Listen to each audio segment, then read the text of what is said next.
Subscribe کیجئے محاسن اسلام YouTube channel کو اور بیل آئیکن پر ضرور کلک کیجئے تاکہ ہر طرح کی اسلامک نئی ویڈیو فوراً آپ تک پہنچے۔ شکریہ، جزاک اللہ۔ السلام علیکم ورحمۃ اللہ وبرکاتہ۔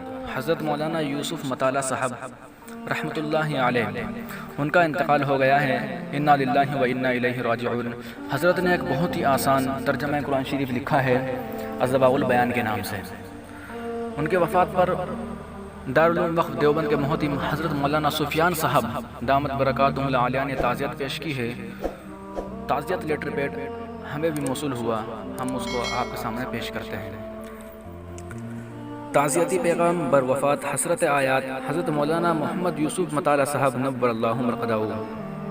السلام علیکم ورحمۃ اللہ وبرکاتہ۔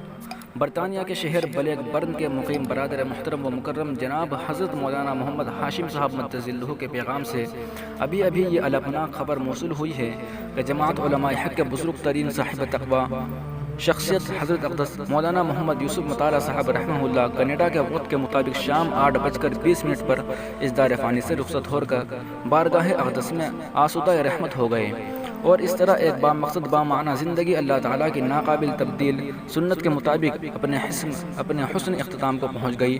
انا للہ و انا الیہ راجعون۔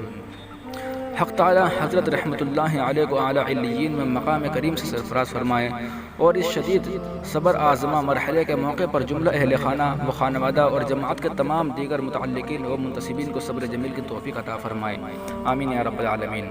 برطانیہ میں جب بھی حضرت سے ملاقات کا شرف حاصل ہوتا تھا تو دو باتیں ہمیشہ گردش خیال میں رہتی تھی کہ حضرت کی شخصیت میں حق تعالیٰ نے علم و تقویٰ اور اخلاق حسنہ کا ایک بہترین امتزاج رکھا ہے، جس نے شخصیت کو ایسا جذاب بنا دیا ہے کہ حضرت کی صحبت یافتہ بافیض میں ایک صاحب دل کے قول کا عکس مشاہد صورت میں جھلکتا محسوس ہوتا تھا۔ پوچھنے والے نے پوچھا کہ بڑے آدمی کی تعریف کیا ہے؟ جواب آیا کہ جس کی صحبت میں بیٹھ کر کوئی شخص اپنے آپ کو چھوٹا محسوس نہ کرے۔ حقیقت واقعی یہ ہے کہ حضرت کی صحبت میں رہ کر ہر کوئی ایسا ہی محسوس کرتا تھا کہ جیسے ان کے انگ انگ سے اخلاص و محبت کے رنگ پھوٹ رہے ہوں، ہر ادا انداز سے شفقت و رافت کے چشمے ابلتے محسوس ہوتے تھے، اور ان سب رنگوں میں سب سے غالب، سب سے برتر اور سب سے اعلیٰ رنگ صبغۃ اللہ یعنی اللہ کا رنگ تھا۔ ومن احسن من اللہ صبغہ، حضرت کا وجود مسعود سرتاپا صبغۃ اللہ سے عبارت تھا۔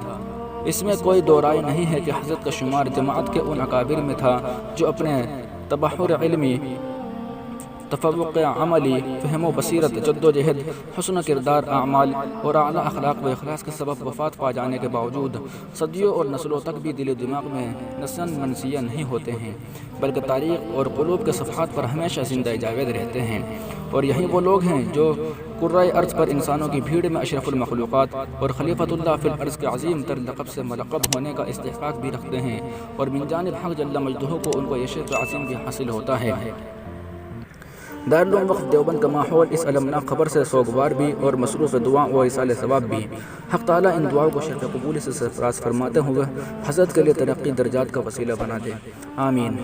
میں اپنی اور جماعت دارالعلوم وقف دیوبند کی جانب سے جملہ اہل خانہ اعزاء و اقارب اور متعلقین کی خدمت میں تعزیت مسنونہ پیش کرتا ہوں۔ فقط والسلام محمد سفیان قاسمی، محتم دارالعلوم وقف دیوبند، مورخہ 9 محرم الحرام سن 1441 ہجری۔ سبسکرائب کیجئے محاسن اسلام یوٹیوب چینل کو اور بیل آئیکن پر ضرور کلک کیجئے تاکہ ہر طرح کی اسلامک نئی ویڈیو فوراً آپ تک پہنچے۔